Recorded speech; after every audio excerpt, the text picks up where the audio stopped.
is why your life is the way it is. And guess what? It could be worse. I'll fucking crash out. You already had. You do all the time. Mariah, leave me alone. I sure did, and I went back. I sure did. I just don't want to see anything else bad happen. I don't give a fuck that I'm getting cheated on. Mariah, you love me? I don't feel like I'm being a toxic man. I don't feel like I'm being an abusive. I feel like, honestly, because I'm the older brother of 3 young, beautiful women, as the older brother, I do not feel like the way that I'm handling my ex-girlfriend. I don't know. I mean, you gotta understand, I've been out of that world a few years now. Yeah, of course. Is wrong. I get that. Nick was doing drugs on TikTok Live. You guys need to kick him out of your hotel room before he gets the cops called. That's what they told him. And they fucking kicked my ass out. I just paid the room. Ain't got nowhere to fucking go. Sleeping with Nick has not crossed my mind, nor will it. I'm going to be going back home to Mariah. Everyone.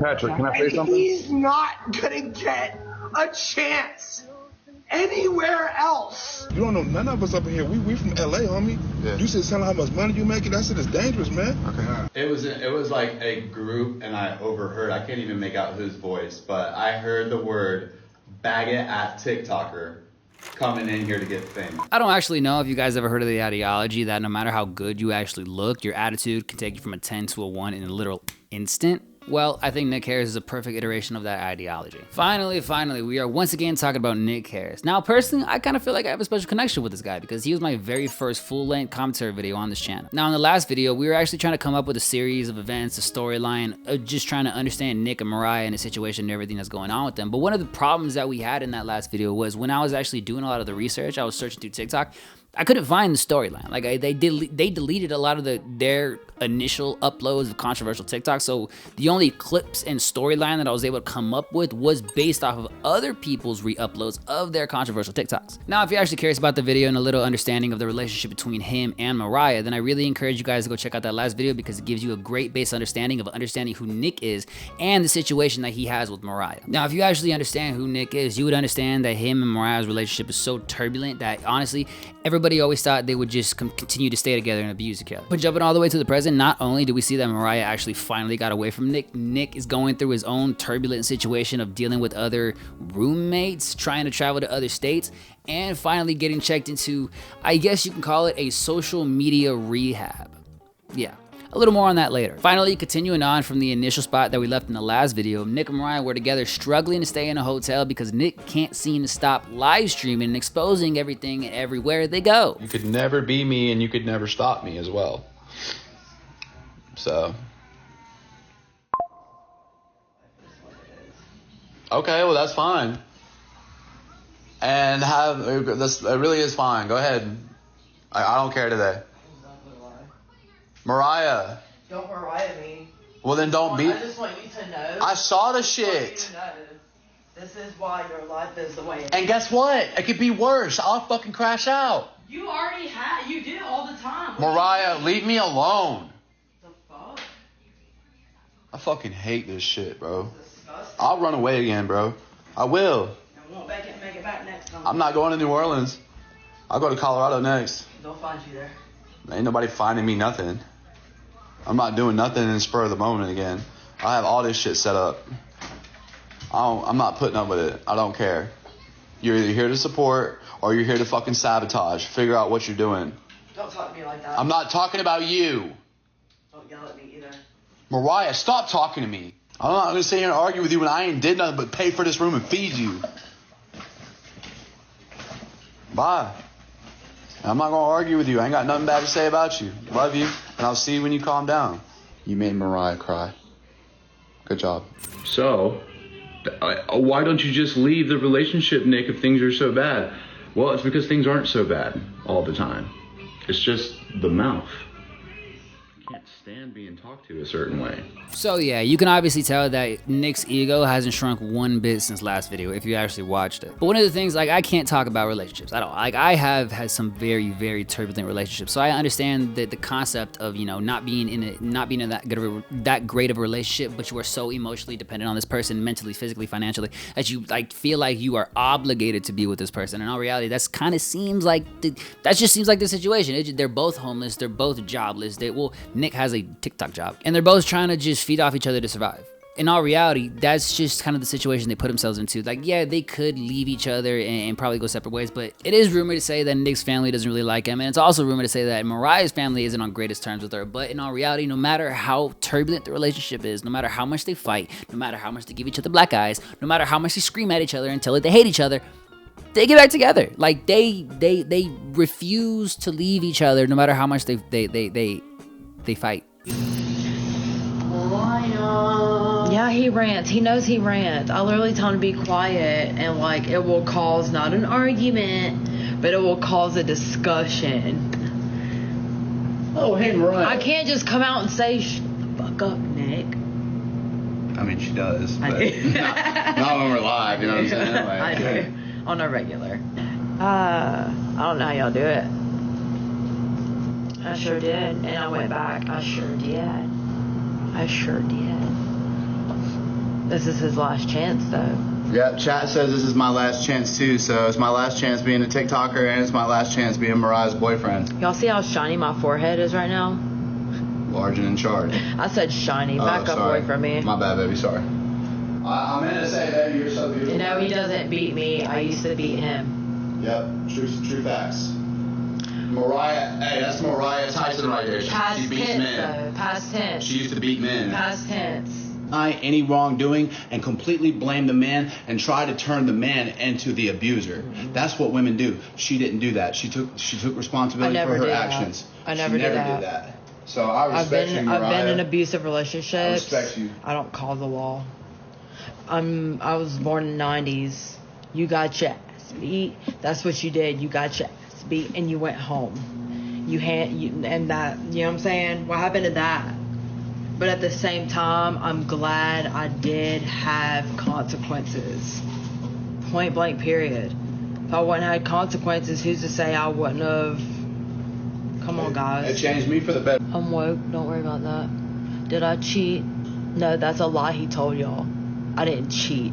I didn't say that she cheated. That's a lie he told y'all. No, that's not a lie, because I never said that. The past videos. So they're finally back together. They're happy again. They are loving each other. They are gonna make a great parents. That is his kryptonite, because god damn it, they just can't seem to stop like fighting and breaking up and cheating on each other. I'm done monologuing. All right, this is a serious situation, and I guess it's finally coming to a reasonable, hopefully, I just don't want to see anything else bad happen. I don't give a fuck that I'm getting cheated on. I don't. She sent me videos of her with him before. I know what they're doing together. She sent me videos. Either she sent it or he sent it on her phone. But I saw all of it. Yeah, but I didn't think she was going to cheat on me like that today. I didn't think she was going to go hang out with her ex and get drunk. And then call me sounding all prissy. Oh my God, why are you making such a big deal out of this? I said we're just downtown having dinner like Nick. I said, are you serious? I said, you're with Marshall right now. Don't lie to me. Then I heard him in the background. Tell him. The relationship is not important to me. I'm no longer participating as a boyfriend. I'm now participating as a friend who cares about a friend.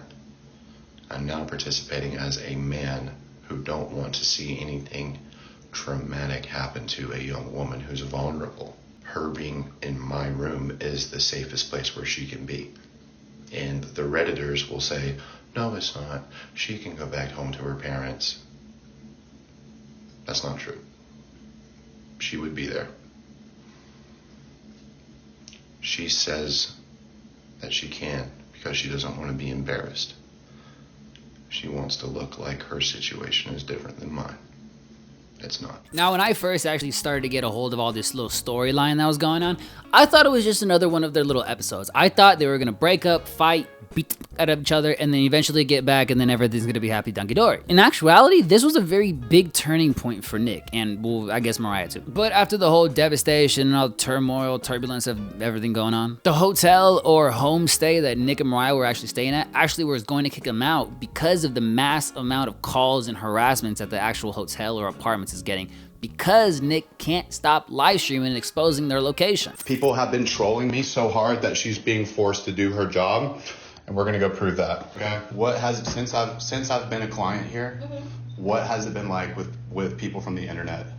Well, first was the pizza. First was the pizza. I think they did that twice. Right. They said you were filming corn. Oh wow. Yeah, I think it was yesterday. It was yesterday. They said you were smoking in there. No. And well, they said it was vaping. But Right. They said domestic violence. Right. And it's pretty much the same. Yeah. But I'm calling up here constantly, right? Yeah. Just constantly trying to get you. Hey, so this person's there. He's a bad person. Get him up out of there, right? Yep. All right. Thank you so much. You're welcome. So what will happen is they'll call up here and then they'll come and be like, hey, Nick, so we just got a phone call. You know, you guys are usually pretty quiet. We don't have any problems. Like, what's going on? Why are we getting these phone calls from you? And I'm like, hey, guys, I'm really sorry. I really was hoping this wouldn't happen at this place. God, I swear this dude is stupidly massive. Every time he gets his full frontal picture in front of the frame, he's like ginormous. But I think Nick has to take a little bit of responsibility for everything that he's doing. Because yes, we could have understanding that Nick is probably getting harassed in literally every part of his life, every single aspect he goes to, whether he tries to just go to Starbucks like he says, or he just tries to stay at a hotel.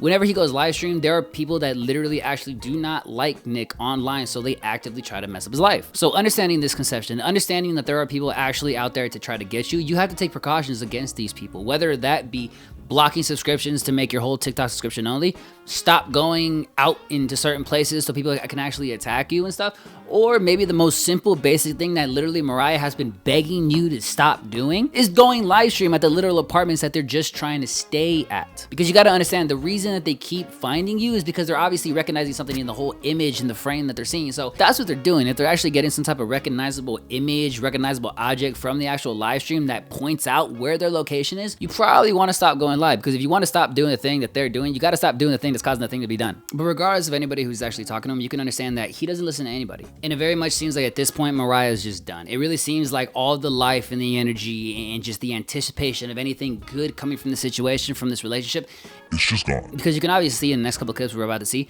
she's soulless. She's so de-energized. She's so disassociated from the situation. That's why I want to say in the last previous couple of clips that when Mariah actually went out with her boyfriend and Nick finally decided that that was a big turning point, that maybe he really didn't want to be with Mariah, I really want to say that was a big turning point for Mariah to understand that, hey, maybe as much as she wants to be with Nick through all the turmoil and everything they've been through, because that's one of the reasons that I really think they've been together for so long, is because they're financially, mentally, and emotionally dependent on each other. But when Mariah finally went out and she discovered that, hey, maybe she doesn't have to be completely dependent on Nick, maybe she finally decided that she doesn't really have to be with him if she really doesn't want to.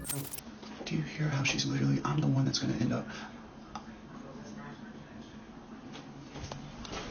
Okay, I won't whisper. Mariah, do you love me? Do you love me? Has anybody ever took care of you the way that I take care of you?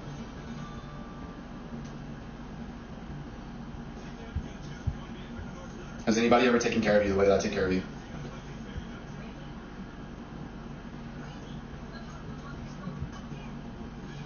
Okay. You love me?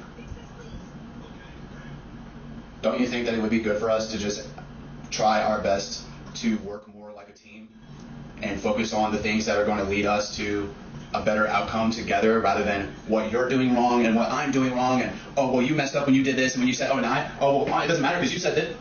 Don't you think it would be wise for us both to look at this serious situation that we're both in? We are homeless, Mariah. Just want to talk about working as a team when you don't even take the advice of me saying, hey, don't tell these people where they're at. Hey, don't go to working strength. Like, how can we work as a team when I throw suggestions out there that would probably result in us still having a roof over our head, and you don't even listen? You do what you want, so how can we work as a team when you're going to do what you want anyways? Sorry that I went to work and I do the live streams every day, multiple times a day, and I post to TikTok. Show our location and all that. Mariah, do you have a job? And I did have one. When? I did. 6 months ago? No, it hadn't been 6 months. Attack me right now. That's the thing too. But why are you being... I'm not. I said we can't work as a team. You're yelling and I'm not. I said we can't work as a team if I make suggestions that would probably still resort in us having a roof over our head, and if I make those suggestions and you don't even listen to those suggestions, you don't even try to, you know what I'm saying? I've been giving you suggestions for 2 years. Here we go. All I'm saying is, the live streaming, in certain places. It's doxing us. But if our relationship was better, I know. If our relationship, but you don't want to hear that part because it requires you to do something every different. goddamn day. I hear about my mistakes every goddamn day. Even with these headphones on, I have to hear it out of your mouth every goddamn day. I know what I have done wrong. Fix your face or don't. But I made a suggestion that we keep our location private and secure, right?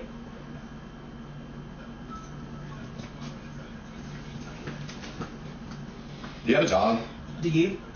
I have multiple ways to get one, and I'm gonna have. I guarantee you, before the week is over with, I have another real, actual job. I guarantee it, and I guarantee you won't. What am I doing, continuing to participate in this relationship? Do I need this? Am I here because? I'll talk to you when you're not streaming. I'll talk to you when you're not streaming. No, because you don't want anybody. Because you don't want anybody to hold you accountable for your actions. I do. I don't care. I want to have a conversation about our lives and our relationship off that camera. Until then, you do your thing. But we're about to not have a life in a relationship. We're not about to have a life in a relationship. Fucking threats. I'm not doing this. You're not getting a fucking reaction out of me today. I'm not looking for one. You are. No, I'm not. I'm looking for you to understand that you need me. I do not need you. Okay? You need me. I do not need you. So if I say I'm going to go get another hotel room by myself and you're not coming with me, then that's for me to do, and then you're just going to be sitting here. Do you understand that I will absolutely do that to you? Because of the way that you talk to me and the way that you just think that you're entitled to me taking care of you? Didn't you just go have drinks downtown with your ex a couple days ago while I was bagging fries at Wendy's? So I don't know if you deserve to come with me to my next hotel room. But I don't know if you deserve to come with me. You're gonna quit talking to me like that. You're going to. Wait. So is this worth it? Is your pride and ego worth what you're doing right now? Because I'm getting ready to go get a new room for myself and I'll just hang out with my chat. I'll go get a new room by myself and I'll just hang out with my chat and I won't be lonely. Will I chat? Yes, I'm okay. So, all right, Mariah, please come here. All we can see is a white wall behind us. All right. So, Mariah, you're not being forced to talk to them. You're not. I understand that it can be uncomfortable, but I'm not forcing you to talk to these guys. Okay. Hey, Mariah, says Steph. Okay. Hey, Mariah, we care about you. Hey, Mariah, we care about you. So, hey, Mariah, I care about you. Okay. Very much.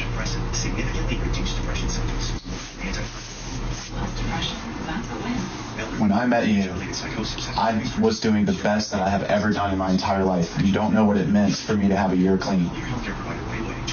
My parents were proud of me. Everybody was coming back around.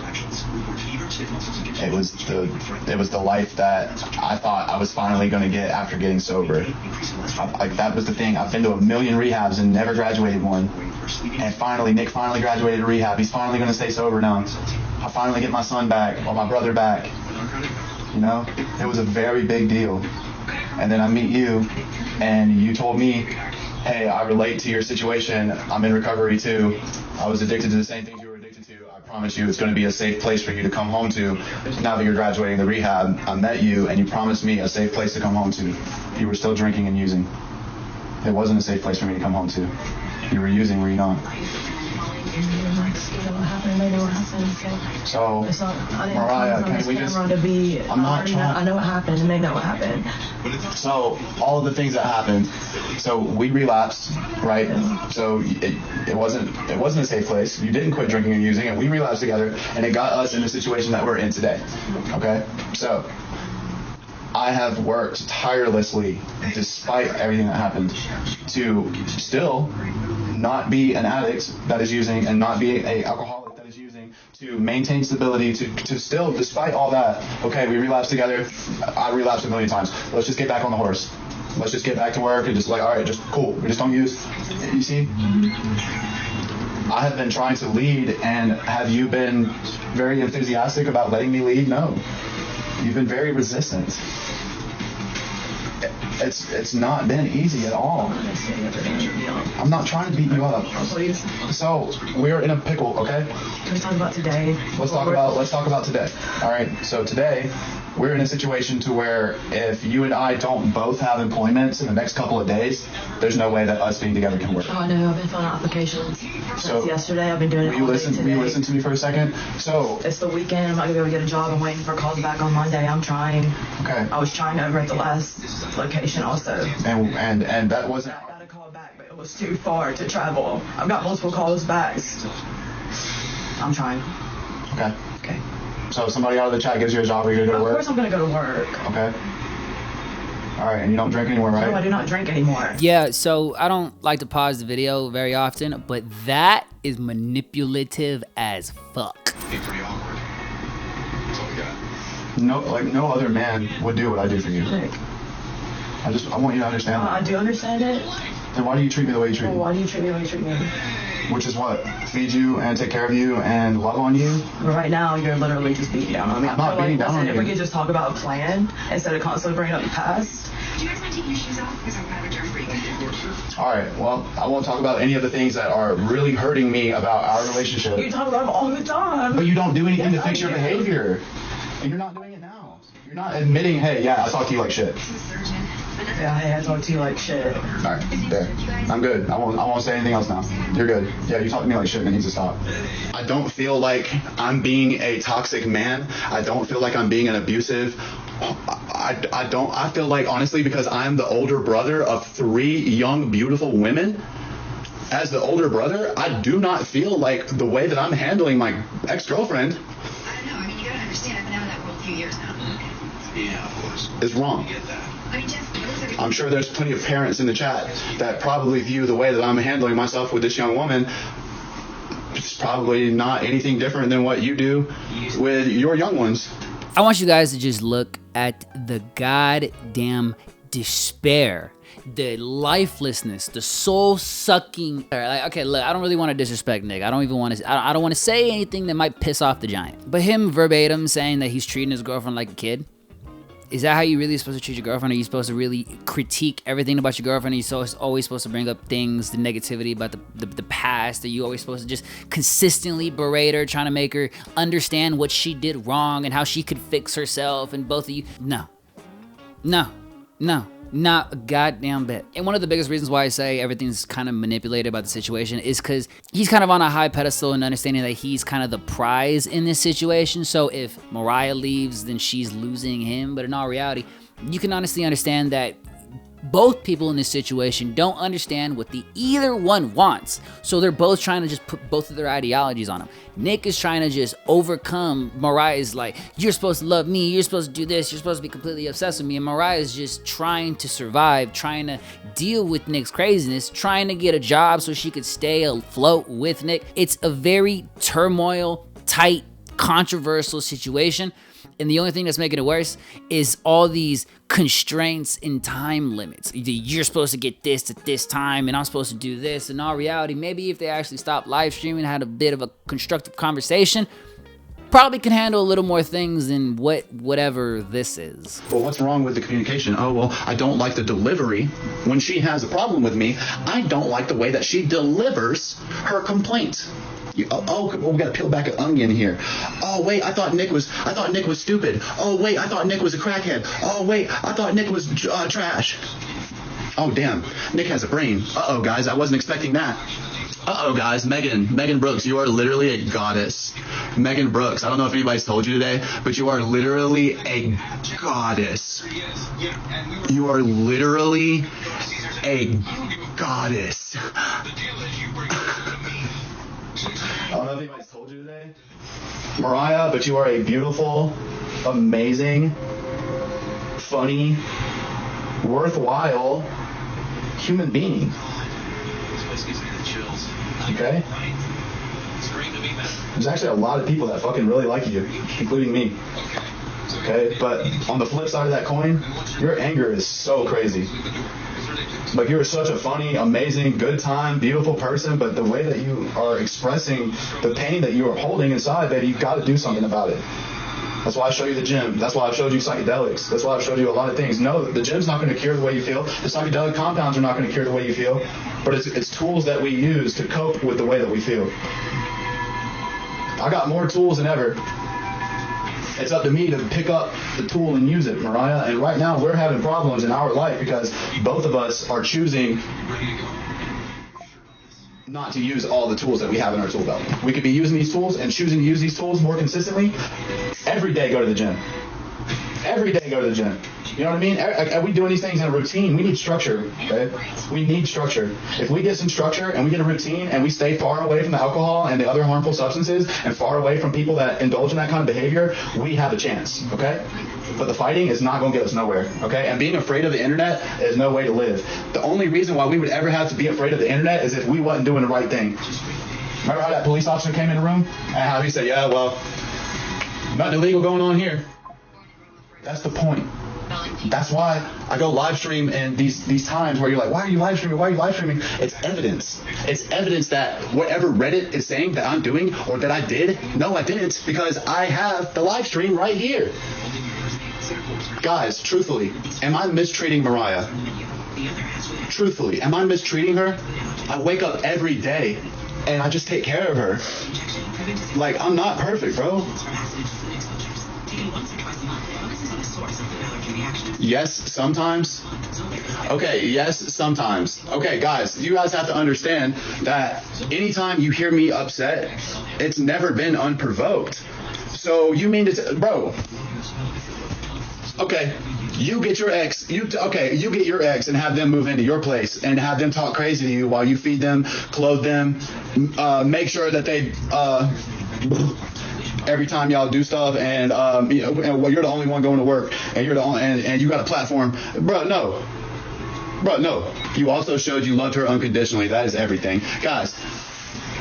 No person that went through what me and Mariah went through is going to handle it as gracefully as I'm handling this. I can't really attest to the whole situation that Nick and Mariah are actually going through. Maybe Nick is taking care of Mariah and you know, he's actually upholding everything he's actually doing. One of the biggest things that I can understand from all the clips that we're seeing so far is that Nick previously, before Mariah actually went out with her boyfriend, he actually wanted to be with her. He actually had some type of situation and relationship and wanting to save the relationship. But after that whole situation, after everything went down, Nick, I don't even want to say he doesn't really like Mariah, but you can definitely see he does have some animosity and some malice about the whole situation. It very much seems like at this point he really wants Mariah to kind of just approve of everything that's going on, approve of all of his doings, approve that he's taken care of her for so long, and basically try to, I don't want to say subservient to him, but try to understand and listen to everything he's saying, regardless of if it's like factual, logical, or even reasonable. I can understand a lot of the points that he has about Mariah, about her maybe not talking to him in the best of a way, but you got to understand is that he doesn't talk to her in the best of a way either. He doesn't have that great of a tone and an attitude in the way they talk,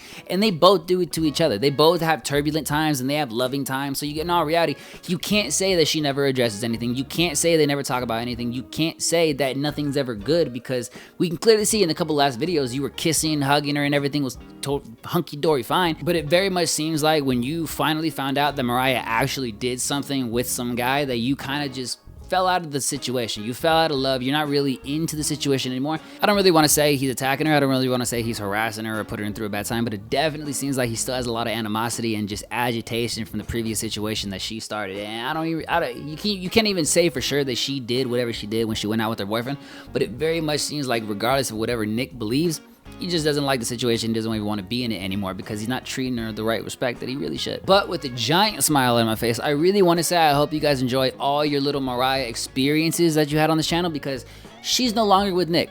That last video, the where she was basically having her soul sucked out of her, being berated by Nick for all these past controversies of everything they went through, she left.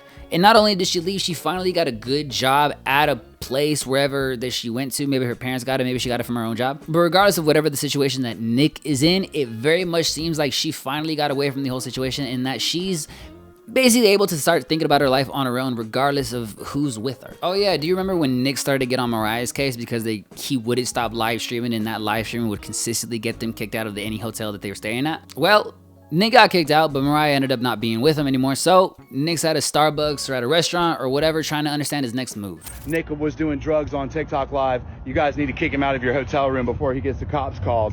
That's what they told him, and they fucking kicked my ass out. I just paid the room. Ain't got nowhere to fucking go. All because people are jealous of me, bro, on this fucking app. They're fucking mad, bro. I'm telling you, that's the only reason what it is. That's the only reason, because they don't have a sincere reason to be mad at me. I didn't do anything, and the things that I've been accused of doing have already been dismissed, have been disproved. Mariah is literally happy as a lamb. Like, I'm taking care of her. After what she did to me, I still take care of her. Find another man on this earth like me. Find another man on God's beautiful green earth like me. There isn't one. There simply isn't another man that would have handled this situation the way that I'm handling it, with kindness, love, and compassion. Okay? And for those of you that can see that, I love you, and you guys are the reason why I'm here. For those of you that cannot see that I am trying to be a real fucking man in this situation, then you're lost. You're lost. Because I'm trying to lead her away from the drink. I'm trying to lead her away from the negative thinking. I'm trying to lead her away from the excuses.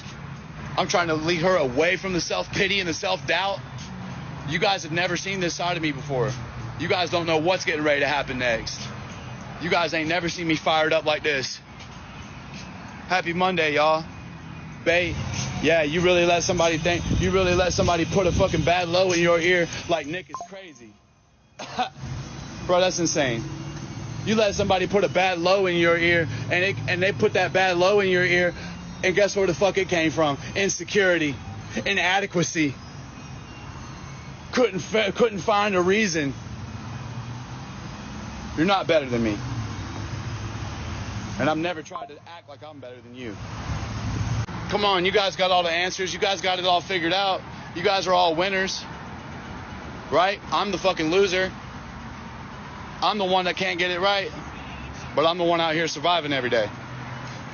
I'm the one out here waking up, going outside, and figuring out what the fuck it is I need out of this big old world out here.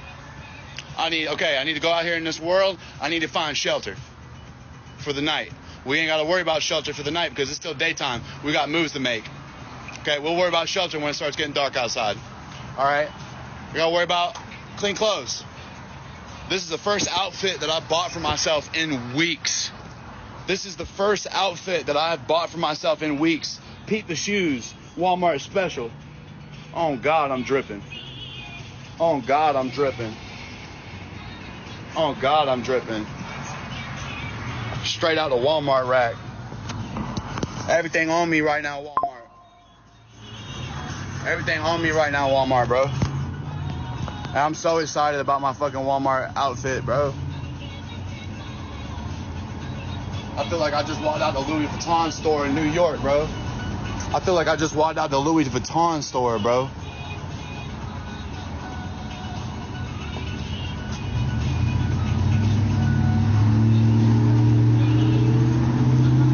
I feel like I just walked out the Louis Vuitton store, bro. Hey, outfit like this on, I feel like I can have any woman I want. Hell, I feel like I can have any man I want too.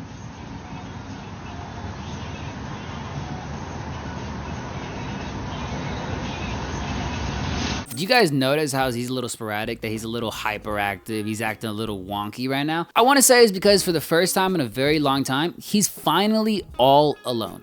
You can obviously see from him turning around the whole camera, Mariah's not with him at all. I want to say that she's finally at wherever she was with her parents, with her friends. She's finally at her new job. So now that Nick is finally alone, he has absolutely nowhere to go because he got previously kicked out of his hotel. And now his girlfriend, his longtime girlfriend that he was staying at, that he was emotionally, financially, well, not financially, but physically, emotionally dependent on, she's gone. So now for the first time in a very long time, it very much seems like he has to just deal with his own devices, his own mentality, his own ruckus, all on his own. And it doesn't seem like he's taking it that well. But you gotta understand, in this situation, he didn't know what to do. He had absolutely nowhere to go. He had no one to turn to. He had no friends, no family. Yeah, it's all of his own doing because he doesn't really form connections with anybody, any meaningful connections. But in all reality, he does what he wants to do, and he's gonna do what he wants to do. But lucky or unlucky for him, while he was live streaming, maybe during this turmoil event or during a previous turmoil event, one of his commenters on his live stream actually offered him a place to stay, a place to live, a place to recover, whatever he's doing to get back on his feet. And Nick, having absolutely nowhere to go, having no friends or family to turn to, he had to go. Like, where else was he gonna stay? Was he gonna stay outside the Starbucks? If there's anybody that knows, like, I'm going to be looking for opportunity and stuff in Maine, like work-wise and things. So I'm literally going to be like starting fresh in Maine, United States, America. I'm not sure what town yet, but I think I'm going to Maine, guys. Okay. So I'm a little nervous, but of course with the crazy hot view, right? Like, you seem legitimate, man. Well, I just don't want you to like. I don't know. I don't want you to get annoyed with me and then be like, you know, Nick, it's been fun. It's been real. It has been real fun. You know, I don't know, man. I just don't want you to get tired of me and then like give me the boot after like 2 or 3 days. You know what I mean? I love Mariah very much. I love her very much. I'm not here to say a negative thing about her. Mariah needs help. She needs help that I can't provide her. We have a community here. I am leaving and I'm moving to Maine. I don't even know what I'm doing, guys. I don't know what I'm doing. I have to leave. So I need to know that Mariah is going to be okay. You guys are going to be updated on what I'm doing every step of the way. I met somebody in my TikTok live chat that is willing to help me. If I'm willing to help myself, I am willing to help myself. So I'm going to help myself. Mariah has got until 11 in the morning tomorrow. I'm getting on a bus at 8 o'clock. So as soon as I post this video, I might already be at the bus station. And Mariah is freaking out, and she does not have any options or family or resources or anything. The only thing that she has is clothes and her job that she just started yesterday. Okay? I want the best life possible for Mariah. There are better men out there than me. Okay? So maybe if I can allow her some space, then she will choose to grow. This chapter of my life is coming to a close, and this time she's not coming with me. Okay, guys? Nobody's coming to save us together, all right? And it's up to me to save myself, all right? Love you. I'm leaving. Yeah, when I was actually looking through the comments and trying to find a little more about Mariah and whatever she was doing, a lot of the comments saying that she wasn't panicking, that she was fine, she was living with her family, she finally got a job, she finally got a stable source of income and a stable place to live where somebody's not basically doxing her, basically get her kicked out of everywhere she lived. So I don't really understand what Nick is talking about. I don't understand what he's saying by she's so unconsolable, she's fucking going crazy, she doesn't know what to do. It really just seems like she's trying to play up the situation, trying to make himself look like the mortar in the situation, trying to make her look as bad as he possibly can. But one of the things that actually really bugged me about this whole situation was how quick Nick was literally so inept to jump on this dude Jeff and just run to his house. Like, I don't really understand how he thought this whole situation was gonna play out. He literally thought he was just gonna show up at some dude's house and everything was gonna be happy hunky-dory, but it's just not how it ended up. And if you're actually curious about who Jeff is and why he would even give Nick another chance, why he would think Nick is a person deserving of another chance, well, he gives a little explanation of why he thinks. So I guess the question is, you guys keep asking me this question of, like, why I am giving him an opportunity. So I guess right back at you, like, why didn't you give him a chance or slash opportunity or slash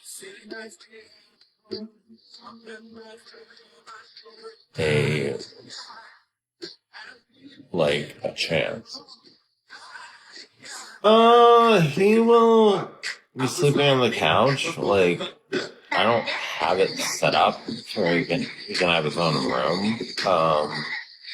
There's kind of a discussion later on. Like, he also knows I'm not like a roommate or whatever, but maybe once he gets on his feet or whatever, he can figure things out from there. I mean, bottom line, he's gonna have a roof over his head. He's gonna have a fresh start. He's gonna have a lot of opportunities in the state of Maine. He's gonna make more money than he'd ever make down there. Sleeping with Nick has not crossed my mind, nor will it. It's not about that at all. Honestly, I've already told him about how I feel about that, and my standpoint on that, so it's not gonna happen. So initially, when everybody actually found this out, there was a lot of confusion on why Jeff would actually initially let Nick move in. But if you actually understand, Nick is, I don't even want to say, like, concretely that he's bisexual, but it very much does seem like he leans a little bit on both sides. Understanding this, a lot of people got the initial impression that Jeff was actually trying to get with Nick and trying to get him just at his house in order to sleep with him, or he actually get into some type of relationship with him. Now, I don't really know concretely if Nick actually found this out himself or he actually got the vibe from Jeff himself, but at some point between going to Maine, he decided that he wasn't actually going to go to Maine. Sorry. I've already been on the news a few times. I'm sorry. My bad. So she doesn't want to see me at the coroner's office is what she's trying to say. So you guys that were trying to sabotage all this and that, all you did was make Mommy Bear wake up and fix it. Yeah, I wasn't probably going to get another chance to live with my mom. And you guys gave me that. Thank you, guys. Mommy Bear woke up. We're going to get to know my mom because my mom loves TikTok too, and we're not going to be toxic to Sonya. We're going to treat Sonya with respect, guys. Period. We're going to treat Sonya with respect. That lady is feeling the end of her 40s. She's feeling the end of her 40s. Let's make her feel young and beautiful and amazing and loved like she is. Point blank, period. Y'all are going to see so much. Y'all are going to learn so much psychology from me if you guys just stick around. I'm not saying that I'm going to teach you psychology. I'm saying that if you have wrinkles in your brain and you are a competent, functional adult, then you are going to be able to learn a lot about me, about my psychology.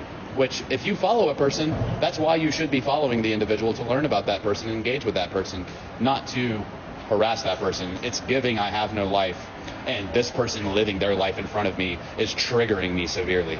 It's what it's giving, okay? Because I'm not going to quit doing Nicholas. I'm not going to quit doing Nick. Can't. I can't stop doing Nick, man. Can't stop doing Nicholas, brother. Brother. Nick Papadopoulos coming through. What the fuck? Is that a bird in the mall? What the fuck? Nick says a lot of things. Nick says he's gonna go live with Jeff. Nick says he's gonna stay with Mariah and love her. Nick says he's gonna go home and finally reconnect with his mother. None of that happens. None of it. As a matter of fact, it's a little unknown where Nick currently is right now. Maybe he finally got a hotel. Maybe he's in some type of apartment stairway. Well, maybe he's just trying to find some type of shelter to stay at. Maybe he's sitting at a bus stop. Maybe he's trying to just survive. We don't really understand where Nick is at the moment. Of course, Nick's gonna do the only thing he seemingly can do. He's gonna do the only thing he seemingly has control of, which is go back to the one person that gave him emotional and physical stability, which is Mariah. Okay, what's the next stop going? What's the next stop for you? I don't even know. I think Asheville. I mean, not Asheville, Charlotte. I think Charlotte. Okay. Yeah. All right. Do you feel like you're over where you're going is going to be better for you? I'm going to be going back home to Mariah. Home? South Carolina. Yeah, Greenville. Okay. Yeah, Greenville. Yeah, I didn't know where you were from. Okay, perfect. Yeah, so I'm basically the same situation you found me in. I'm going right back to it to try a little bit harder. See, Mariah is staying with her parents, and she has a good job now, and she quit drinking, so things are going to be a little different, I think, Cooter. Okay. Hey, you look great, by the way, bro. Your skin looks so good. I appreciate that, man. I like the hair, too. Appreciate it. So you going to go back? Are you going back with a different mindset, though, this time? I'm on here right now today with a different mindset. Cooter, this is a new Nicholas. That's a new Nicholas, man. And I want you to hold me to that. Other options besides to do TikTok. You guys don't understand. I can't just walk away from TikTok. It's too much. You guys have done too much for me, man. You guys deserve to see what the fuck I'm doing in my life, man. That's what the trolls don't understand, is that you guys have been here for years, and I've been trying to get on my feet for years. And what the fuck happens? A relationship? We know what happens. I need to quit letting it happen. I care about Mariah. I don't need to cause Mariah any problems right now. Social media is going to cause Mariah problems. That's what you guys need to understand. She has a job, a better job than I've ever seen her have. I need to give her some space. I've been the one working this whole relationship. It's almost 3 years. I showed up on her doorstep, bro. I met her on Facebook. I showed up on her doorstep with 60,000 followers, man. A homeless person with 60,000 followers. A couple million views. I already had the millions of views when I met Mariah, bro. I show up on her doorstep. I'm your boyfriend now. And I'm going to take care of you. And that's exactly what I did. And that's exactly what I'm still doing. And you guys don't understand. You guys don't realize. Mariah has severe mental health problems. Mariah has severe mental health problems, bro.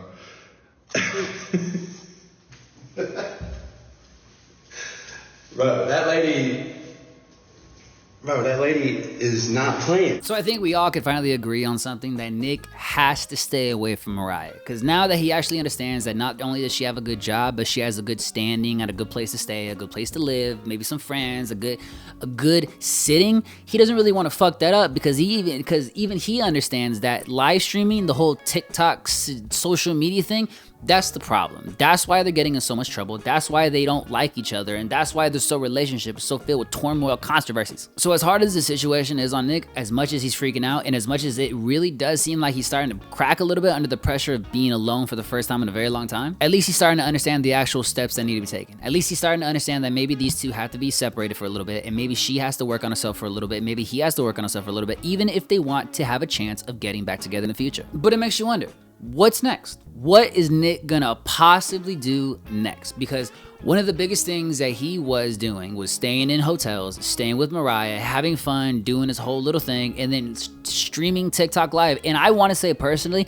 the biggest reason everybody was actually watching him was the first place was because of the controversial relationship that he had with Mariah.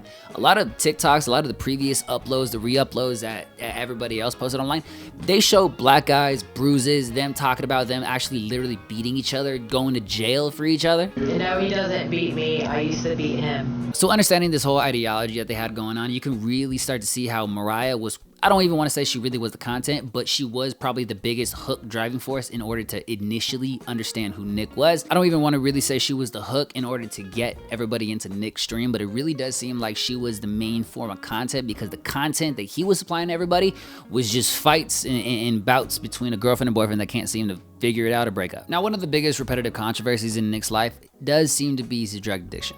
It does seem like when he initially got with Mariah, he was sober, but after getting with Mariah, he then got addicted to all these substances again. And now that he's finally leaving Mariah, it does seem like he is still on these substances and not really able to handle being alone because of these substances. But even he understands, as much as he's ignorant about being in a relationship, a rightful, proper relationship, even he understands that being a functional addict is no way to live. And now that Mariah is finally gone, now that he has no distractions, now that he feels like he has absolutely nobody to take care of, he finally has a chance to take care of himself. And that's exactly what he's doing, because he got an offer from, I don't really want to say it's a super popular rehab, because before this whole situation actually happened, I never heard of the rehab before, but the rehab did have its own personal following before Nick actually got involved with it. Since Mariah actually did end up leaving Nick, and Nick finally wants to get clean in some type of way, this rehab facility run by a TikTok live streamer actually invited Nick over to the rehab to try to rehabilitate in some type of way. And Nick, having absolutely nowhere to go, no one to turn to, no one to look forward to, and not anything to even look forward to, he took the opportunity to finally get clean. Fly Soldier and the owner of Graceland Ranch, Patrick, super handsome man with glasses who's bleaching his hair on TikTok live right now with his wife. Yeah, they're considering giving me an opportunity in California to get my life on track and actually be really 100% sober. The TikTok, my name is Nicholas Keeley Harris, Nicolas Keeleyharris. Nicholas Keeley Harris. Nicholas Keeley Harris. That's my name. At least that's what the government says. A lot of you guys call me a lot of other things. Well, today, a man named Alex, a.k.a. Fly Soldier, a.k.a. I'm an island boy, the hardest line that ever dropped, came into my chat, and he knew who I was. Do you understand that I fell on the ground and started crying? So did Patrick Swayze from Graceland Ranch. Isn't that his name, Patrick Swayze? He's like the director or the owner of this like elite, I'm talking elite, upper echelon, highest quality treatment center. I can't afford it. I can't buy it. I can't do anything to deserve this. And he said, Nicholas, we're considering giving you a chance. It's not set in stone. He hasn't said yes. It's only a murmuring right now, but dude, I am so, if I get this opportunity, I am not going to ever take my life for granted again. Ever. In the slightest way. I will sacrifice whatever is necessary for me to achieve my goals. I've never had a reason to live. I've never had a purpose. And you guys are starting to give me a glimpse of what it looks like to have a reason to wake up in the morning and be a man. I'm lazy, I'm undisciplined, I'm all kinds of terrible, awful things. But if you push me into a corner, I'm gonna work. If you push me into a corner, I'm gonna fight back. And right now I'm in a corner, life has got me back into a corner. I don't have any more energy to swing. Patrick, Alex, I don't have enough thank yous. I don't have enough to sit down now. Just please give me the opportunity to earn it. Give me the opportunity to prove these people wrong, please. I'm not going to come there and show my ass. I'm not going to come there and do nothing besides absolute 10,000% compliance. No fucking excuses, man. I'm better than this. Man, I'm better than all of this, bro. I'm better than being a fucking homeless person, bro. I am, bro. I came to this app and I started working on myself. And I started working on myself very hard.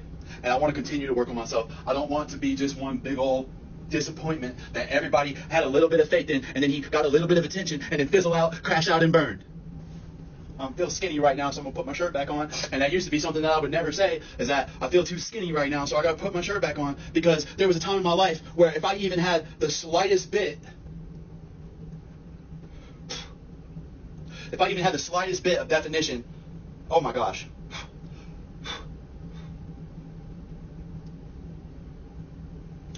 I wouldn't know how to act. But today, I understand that all I am is a painted trash can. I need a year or more of sobriety, real sobriety, not kratom, not MAT, not all this other stuff, all this, I tried it. I'm doing the Cali sober, and there's nothing wrong with it after I've got stability. But as of right this minute, that I'm literally like forced to beg for financial assistance on the internet, even though I have multiple successful platforms that I've built from zero. Because why? Because I was hardworking. Because nobody has ever seen a homeless person that looks like me, sounds like me, walks, talks, works like me.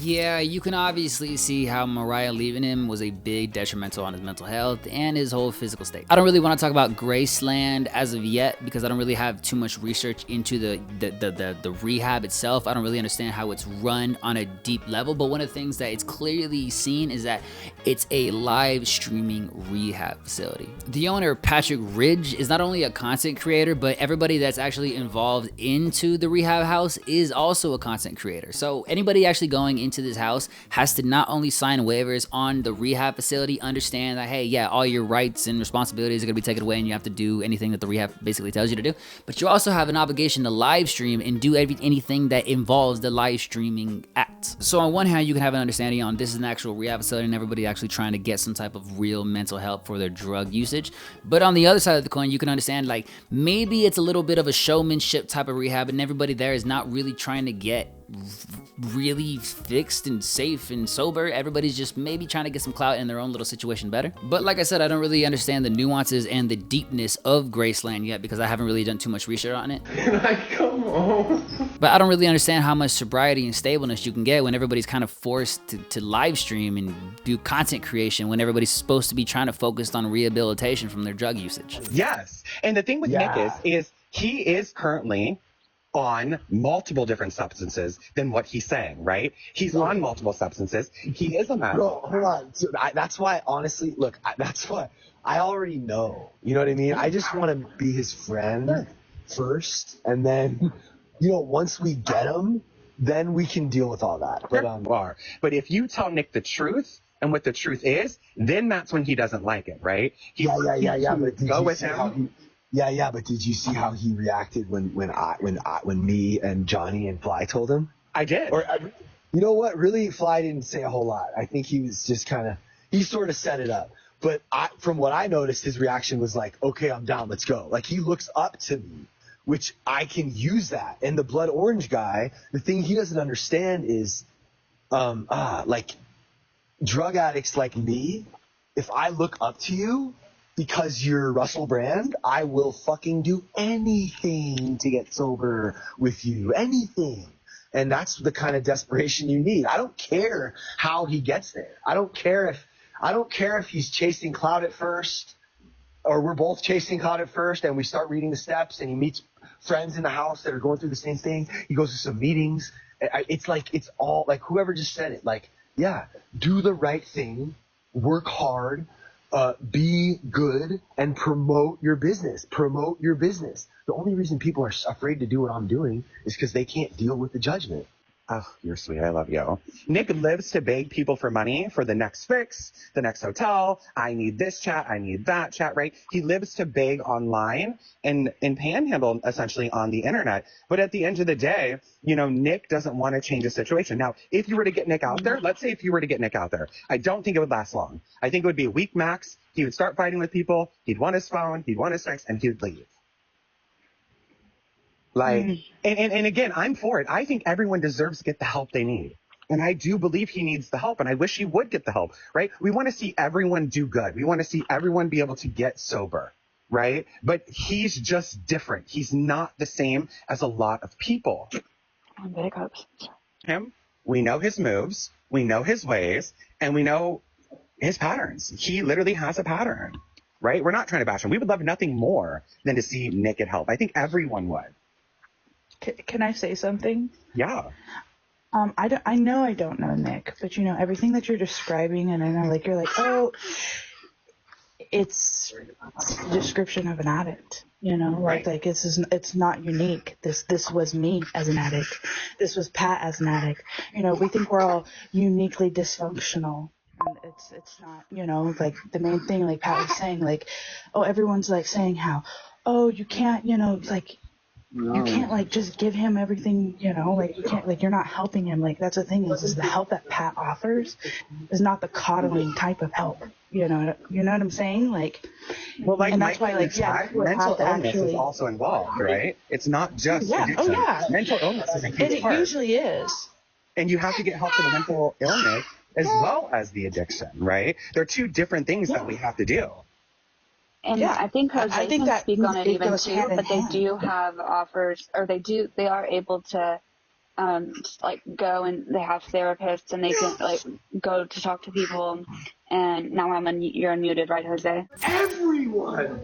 Patrick, can I say something? He's not gonna get a chance anywhere else. You want him to get let's give Nick a higher level of care. Nick needs a higher level of care. You're not a professional. You're not equipped to help Nick. I don't know you are. Shit if I'm equipped or not. Because nobody else is going to show up the way we are going to show up. I'm not going to show up. They're going to show up. I'm fucking done with this shit. I'm over it. And you'll miss me when I'm gone. Okay. I'm just going to drop, and when you're able to have like an actual conversation without spiraling, I'll come back up and ask. But yeah, this is pointless at this point. So I'll drop, and obviously no one's able to get their questions across or get anything answered without this downward spiral. So I'll drop. Look, at the end of the day, he's doing way more than we are just sitting here talking shit. I don't think being manic on live and going off on one for 24 hours. Could you imagine millions of people coming at you every day for trying to do something good? Yes, I was just about to say that. Like, I have been watching this all day. I have watched Nick since the beginning. I have watched Graceland from the beginning. Bro, and it's like these people are preying on their downfall. And all that's doing is trying to help somebody that everyone is saying can't be helped. If you think he can't be helped, then go on. Why does it matter to you? Why do you care if they help him or not? Right. So one of the biggest actual problems that everybody actually has with this rehab, Graceland rehab, is that it's not actually run by so-called professionals. Like, everybody here is just a recovered addict or a recovering addict. So people that actually understand the situation a little more, they actually don't think that Nick going to this whole Graceland rehab facility, they actually don't think that he's actually going to get the rehab, the rehabilitation that he's actually thinking he's going to get. But regardless of what everybody's thinking, regardless of all the comments and negativity and controversies that that they're throwing at Patrick Ridge, the owner of Graceland, it very much seems like he actually wants to give Nick a try in order to recover, because he honestly understands himself that everybody deserves a chance to recover regardless of whatever they have done in their past life. Because even in the video, even in the couple videos that we just saw, they even understand that everybody that actually comes to the rehab facility, they're not superstars. They're not an all-star, and as much as Nick wants to think he's a great ass person, even he understands that he has a long road to recovery, and coming to this facility, coming to Graceland Ranch might be the first step in that recovery road. And it might be the only step that he actually can take towards that recovery road. And Patrick may be the only one that might understand that. Everybody else has a lot more animosity against Nick. They don't really want to see him recover. They don't even want to, I don't want to say they don't want to see him win or benefit from the situation, but it very much does seem like everybody else has a lot of animosity and just general hatred towards Nick because of just he doesn't take care of himself the proper way. He relies on everybody else. He relies on gifts, donations. He relies on just sugar daddies and anybody else who's willing to give him money just to survive. Personally, I'm very much hoping this whole situation pans out and he actually starts to understand that he's very lucky to get a situation like this. I really want to believe from this whole situation that he's actually going to start understanding that maybe he's not the shit that he really thinks he is, and that he has to be a lot more humble and understanding in the situation that he puts himself in, and that when he's back with his girlfriend, back with Mariah, or with whoever he actually decides to, you shouldn't treat somebody like the way you treated Mariah. That's why she left. I'm going to California. Why is Jeff in the chat? Oh, really, Jeff? How does it taste, Jeff? I'm going to California now, Jeff. Let's see what Jeff looks like, y'all. This is the man who just offered to give me the same opportunity that the rehab is giving me, but he was also asking me questions about sleeping arrangements that really made me very uncomfortable. He's a police officer and he lives in Maine. Let's see what he looks like. Oh yeah, I actually forgot to say that Jeff actually ended up going on. We're going to do a subscriber-only video. Listen, we're doing all the heavy lifting. If you want to watch, you know what? Turn on subscriber-only comments, too. I put the battery pack on this, so don't stop. Evan? So there's 18 people there. There's. I mean, do you want me to name all the people, or what do you mean? Like, out of us, probably. Yeah. How many girls do we have there? There's going to be 6 on Saturday. Yeah, we have 6 girls, and how many guys? 12, 13. 12, 13. Yeah. Evan lives here at the Graduate House, but you're going to be living at Graceland. Okay, how long has Graceland been an accredited program? We're just a sober living. Thank you, guys. Okay, so what does that mean? So what exactly does that mean? It means that it's my house where people stay and stay sober. It's really just it. And it has rules and structure. That's it. We're not licensed. We're not professionals. We're just alcoholics. Connect for 60 days. You're going to focus on you and your 12 steps and building your place in the community, developing relationships. This is Nick's time to take care of Nick and let the community and the village love you. I promise. It's what they did for me, and I'm giving it back. All of us are giving it back. It changed my life, and that's what we want to give back to you. Okay? I'm proud of you. I mean, you're already at least 30% of the trip in. It's been going by so fast. I've done prison time. I've spent a great deal of time in homeless shelters. I've spent a great deal of time. I've never slept outside under a bridge. I've never slept outside because I had nowhere to go because no one would give me a couch. But once or twice I have passed out drunk or swirled out on GHB in public. But other than that, I have in 13 years never slept outside, and I've been homeless the whole time. Wow. You know why that is? Because when I go into people's houses, I don't steal. When I talk about myself, I don't lie. You know what I'm saying? There's just a couple of general principles that I have stuck by since I was 16 or 18. I'm pretty sure that's why I haven't been killed. You know what I mean? Yeah. This was actually one of the controversies that everybody actually started to bring up when Nick actually initially started to say that he was going to go to Graceland, that at Graceland, the Graceland facility wasn't really that popular initially. It's not the most well-known rehab out there, because even he said it's not run by professionals, it's just run by a bunch of alcoholics. But one of the biggest things that everybody started to get on Nick and actually started to advise him is that him going to Graceland, him being extended this invitation, Patrick Ridge personally trying to get him to come over to Graceland. A lot of people actually think that this isn't really a rehabilitation move, it's more of a PR move, because even Patrick Ridge understands that Nick Harris, as much as controversy, as much as controversial activities and consequences and everything he gets into, he's still a very famous, well, semi-famous, very notable guy. So regardless of actually if he's getting rehabilitated or he's just going there to live stream and get, I guess, messed up with everybody else, he's still, a lot of attention and a lot of eyes are still going to be pointed towards Graceland, and that's why everybody's kind of thinking that him doing this whole live streaming house and not really keeping it to the house themselves, it really just seems like it's really just for attention. But no matter how many actually people accuse Patrick, no matter how many actually people attack Patrick, no matter how many people actually try to make him feel bad for just doing the whole rehabilitation thing in general, he sticks to it. He sticks to his guns, and he really tries to uphold the ideology that he's not really trying to do anything bad. And as much as good he's trying to do, he's just trying to give other people the opportunity to better themselves. And by doing that, he's trying to better himself, because I don't know if Patrick is sober himself. In the next video we're going to see, he's proving to everybody that he is sober, but in the next couple of clips we're going to see, Patrick isn't actually here. He invited Nick initially to Graceland, but as soon as Nick actually ended up getting to Graceland, Patrick kind of just disappeared. So as much as he's proving his sobriety here, don't just pay attention to his whole demeanor and everything he's trying to portray here, because it's gonna take a 180 in a couple clips. This real quick, okay? This is a test, okay? This is can somebody clip this? Oh fuck yeah, it's getting real, baby. I'm walking. Look, I don't have anything on my pockets, okay? I love it. Nothing on my pockets. This is. I love it. Okay? I love it. She's in the bathroom, okay? I'm gonna open the test, okay? So Get real with it, baby. I don't know if I'm here.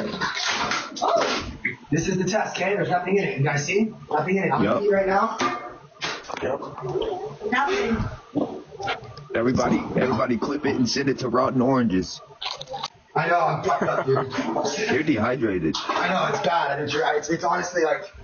Alright, so Danielle has the test, okay? I have the test. So I'm going to film her with the test so she can't do anything. Where's Blood Orange? Read it. And show them. But can you take a picture of it right now? Yeah. Come over here, film it. Okay. Guess we're going to find out. Can you take a picture? Here, put it in the light. Okay. In the light. Alright, guys. I just took a drug test, okay? The only thing right there. that's questionable is the THC, but that's it. Here, let's look. You want to... Excuse me. Everybody, take a screenshot. I'm fucking tired. I don't want to hear any more. Why so yellow? Because I'm not drinking water and I'm burning the candle at both ends, okay? So now you're going to taste me because my pee's too yellow. Is that what we're going to do now? Like, so stop saying I'm not sober, okay, guys? Stop. Hey, what's the pink one from the left to the right, the third one? The pink one is K23, maybe ketamine, but it's good. Yeah, I know. Can we get a light, bro? This fucking light is like flashing. Oh, what is going on? Like, are you kidding me right now? Look at this. Like, what the fuck, bro? That's God right there, guys. Yeah. God's making the fucking flashlight. Light flash. If this dude actually isn't on anything, I'd be very surprised, because how just sporadic and energetic he is from just this damn clip we saw. But during this whole situation, during Patrick actually trying to prove to everybody that he's capable of taking Nick in and taking care of him and trying to rehabilitate him, he's actually on the way to Graceland. He's making his way on the Greyhound bus all the way to, I don't really know where it is. I'll put where Graceland is. But one of the problems that Nick always has throughout his entire TikTok career is he doesn't really have an understanding of his surroundings. So actually on the way to Graceland on the Greyhound bus, he doesn't really behave in the correct way that he's supposed to around strangers that he really doesn't know. Take a Jeffree Star out for lunch, bro. And I'm eating Woe Vicky, bro.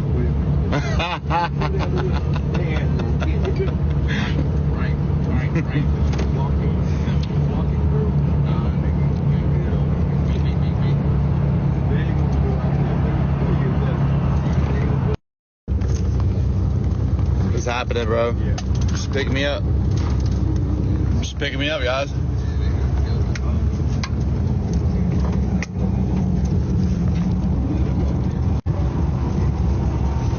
Dude, I'm gonna be a star, bro. What? You just freelance. I mean, you don't know none of us up in here. We from LA, homie. Yeah. You said tell how much money you making. That shit is dangerous, man. Okay. Thank you, bro. I appreciate it. It's like you bragging. They're not bragging, bro. But you're doing it in front of them. They're not saying nothing. But I'm telling you, bro. I told you, you get back and done the same thing. It's not worth it, bro. Okay. You go to LA and do that shit in front of people, homie. You gonna get your ass robbed. I'm telling you. Okay. Sweet about the city, bro. I'm telling you, bro. All right, I appreciate it. Chat. Hey, if you want to help me, then help me, guys. I can't say thank you out loud right now. And I knew you was good. I would have somebody waiting for you at the bus stop. So let's get this for kidnapping, all that. You got money. Yeah. You know what I'm saying? It's just what. I think we all understood that Nick wasn't really the smartest guy. He wasn't really the shiniest spoon in the drawer, but I actually didn't think he was that dumb enough to actually be talking about his income level on a public Greyhound bus. Yeah. Not the smartest guy. I actually want to jump back to the video previously before this one where he said, I'm going to be a star. It really does give the connotation that he's going to these programs with the wrong mentality. He's going in it for the circumstances, for the special treatment. He's going in for the attention at the rehab, for the rehabilitation he's going to get. Not saying that Nick actually isn't going to this rehab to properly get rehabilitated, because he really does seem like he is addicted to some type of substance, regardless of what it is at the moment. And going to a rehab facility based on everybody live streaming and being some type of content creator, I can really start to begin to see that if this whole situation isn't kind of taken care of carefully, it can kind of spiral out of control, and the whole purpose, the whole rehabilitation that's actually supposed to be going on, ain't gonna happen. But I think that the Greyhound bus was actually on the way to LA, so maybe that's where Graceland is. But now that he's finally off the Greyhound bus, he's finally at Graceland meeting everybody for the first time, and he really does seem like he's having some type of, sincere reaction. He's maybe finally at the point where he's understanding, this is my time to finally get clean. This is my choice. Wow, look at this guy. I thought you were bigger in real life. Oh, wow, look, I'm bigger than him. You guys never knew. Hold on. Oh, man. Thank you for letting me be here, Dad. Of course, dude. It's easy for me, dude. Wow, this guy's, he feels like the real thing. But wait, let's see like a height thing, because this is interesting. Okay, yeah, I'm short, guys. Okay, I always post from a lower angle to make myself look taller. Oh, we're bringing the Nintendo 64 shirt. Yes, bro. I was gonna definitely buy it for you, but they rushed me onto the bus. So I'm sorry. I wanted to bring you the gift, bro. No, I have it. We have it. So let me go put my. No. So he's going to go get it because they forgot the shirt. How's he doing? We're teaching him the ropes. He's getting it. He's having a little bit of a postpartum of his phone. He's gonna get over that, He let all his viewers know. Postpartum? Yeah. He let all his followers know he's safe, he just is part of the process, So right now, he's doing great. Just so you know right now, the most important thing is that we uphold the structure of this house. The most important thing is that we take this, we take it dead serious, because it's life and death. It is. So I'm just glad you ended up in a place that takes it seriously. Thank you for my big brother, Patrick, and thank you for my new home. Thank you, Evan, for picking me up in the Greyhound. Yeah, we're very grateful that God has blessed us with an opportunity to show you what we do. That's all I want to do, is show you what we do. Hello, family. My name is Nicholas Keeley Harris, and I am from Greenville, South Carolina, a little tiny itty-bitty little place that nobody ever leaves. Okay? So, I started using the 3 hardest ones that you can get your hands on: C, M, and H. And they all go conveniently right into the arm if you know what you're doing. So that was my life from the age of 18 until I was 25. I finally made it to prison. The only job I ever had until I went to prison was being a LGBTSW, which means that I was dancing on top of bars for tips. I didn't even know how to wash dishes in a dish. I didn't even know how to do nothing, bro. All I knew how to do was talk to strangers and get them to put money in my waistband. So, that was it, you know what I mean? And, then I turned 25, and I'm like, fuck, dude, I'm too old to work in these bars, bro. I'm all washed up. I'm not a minor anymore. So, I'm an adult now. It's legal for me to be here. It's not cute, and it's not profitable, so I need to go get a real job. No more sugar daddies in my future. So, that's what happened, and I got all spun out, and I wasn't fucking attractive anymore. I wasn't cute anymore, and everybody was laughing at me, and drag queens were making fun of me, and then I found TikTok, and I found sobriety, and that all went great for about a year, you know, and my page went very viral, and then trolls came, and then the apartment got taken away without any using. I wasn't on stuff. I got a new relationship with this woman that I met on Facebook dating, bro. And she started drinking and putting her hands on me. I've already been to prison because of a woman who lied about me putting my hands on her. I almost got 20 years.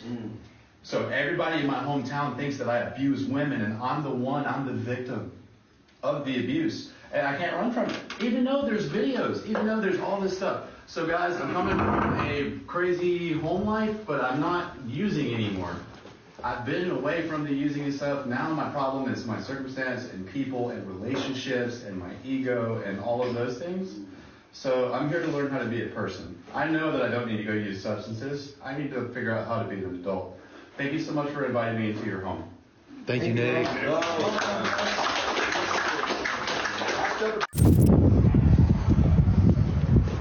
Holy shit. No, he's not. Oh, no, he's just wet from the He's just wet from the water. Oh, wait. Oh, I missed you, Sid. My snakes are a boy and a girl, and their name's Sid and Nancy. Did I really just forget that melody? Oh, this is dope. You remember this one? Yeah. You remember this? I do know this song. I have a whole I have like a whole playlist that's just like, it's called Dope. You know what I mean? Yeah. It's not like I have this song in my it's like sort of newer. Yo, dog. He's like for real, like what is it? He's for real, like yo. No, my neck, dude. It's tight. Where you looking at? There's a lot of water coming out of that snake, dude. Like his mouth. He was wet. He's throwing out. Really? Yeah, 100%. Like, he's not chilling right now. He's gotta chill.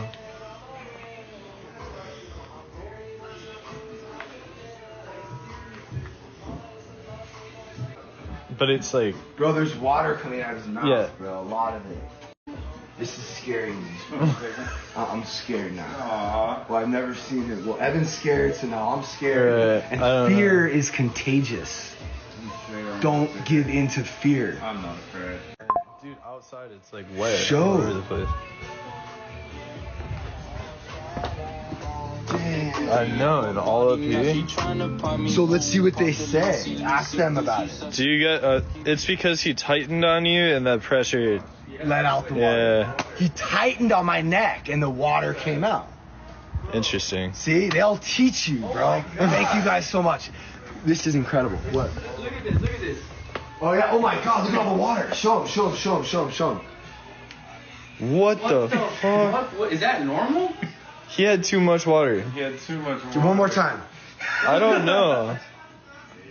Bro, that's gnarly, dude. Oh, I just got. Sorry, stop. Outside. That is so. Now, one of the things I don't understand about this whole TikTok thing is that one of the stipulations for Nick coming to the Graceland Ranch was that he got his phone taken away. But the whole point of the Graceland Ranch is everybody's a content creator and everybody's a TikTok live streamer. So if he's got his phone taken away, then a lot of the content that we're gonna see about Nick is gonna be coming from Graceland Ranch. So it's gonna give you thinking about it for a little bit, it kind of gives you the idea that maybe Graceland Ranch might be using Nick as a little bit of attention seeker, using him as a hook in order to get more attention to Graceland Ranch, and they might be disguising this whole taking away his phone as the whole rehabilitation thing. I actually can't really talk about anything about that because I don't know if taking away the phone is the initial way to start the whole rehabilitation process. I don't really understand that being the way to start it, because if the whole purpose of being at the rehab is to stay away from drugs and everything that's kind of pushing you towards the avenue of drugs, then I don't really understand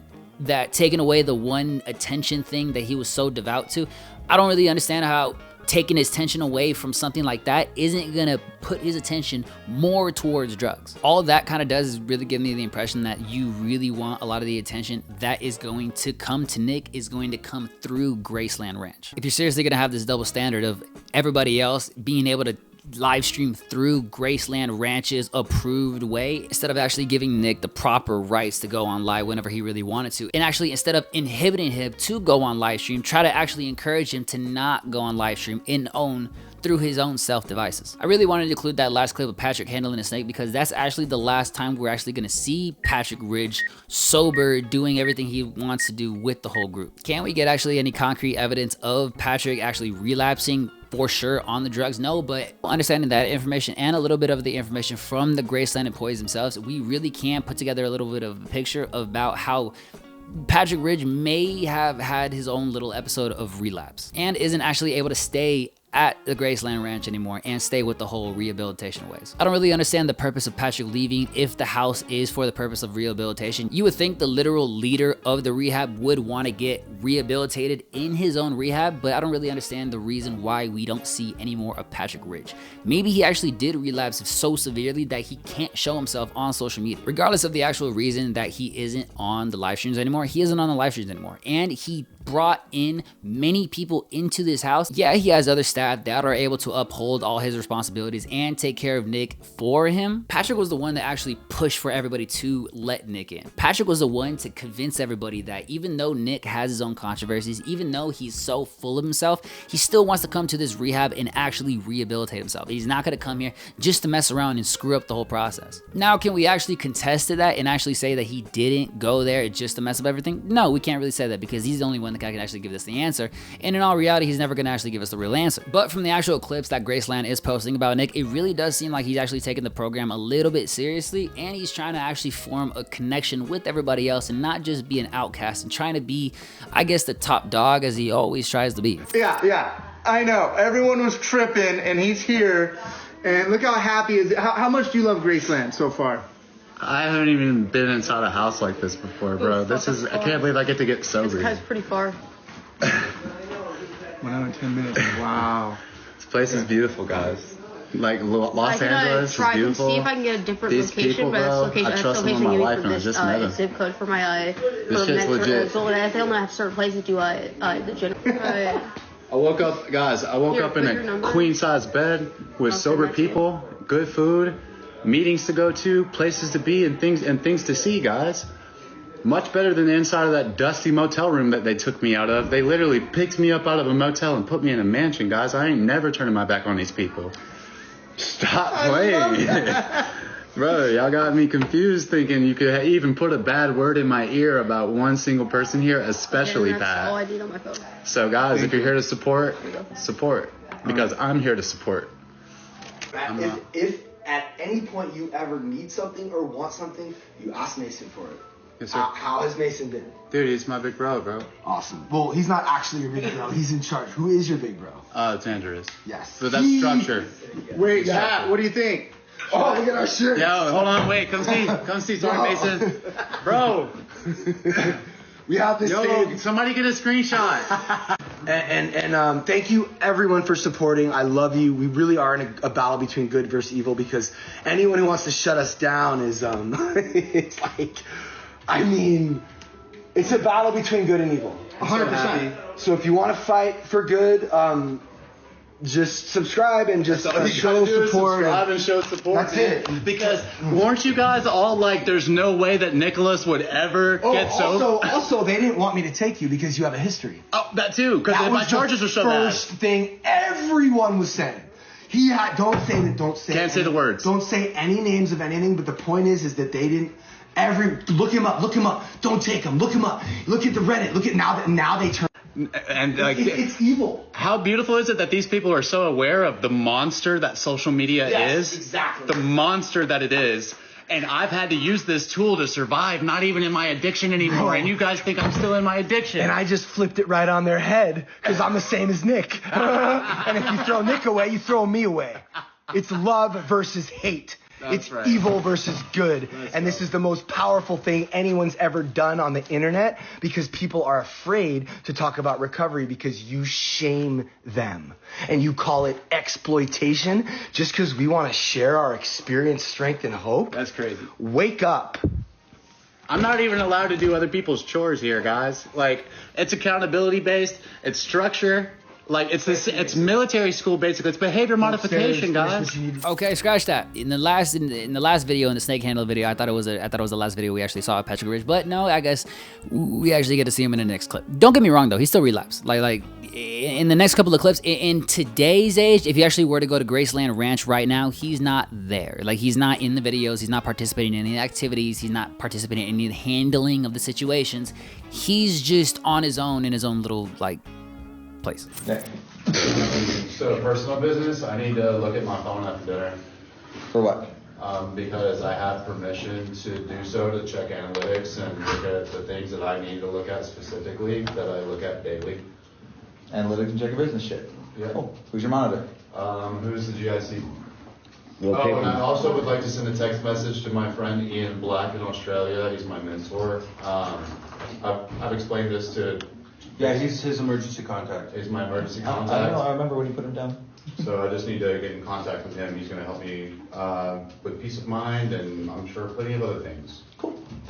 Go for it. Thank you. Make sure you have a monitor. And whoever is monitoring, please properly monitor to make sure he's doing those two things specifically. I need to take my other phone with me whenever we do go to the store because it's the one that... So Trolls from TikTok got my PayPal taken down. And now I can only use Venmo and Cash App, so my other phone has the Venmo. So someone has to hold your phone when that happens. Of course, Now you hold your phone, so no, just so you're aware, you're not gonna hold your phone. We did it with Steven when we went to CVS. They held it, and then I just pressed the button, and that was it. Okay. Yeah, I'm aware. I'm not cool.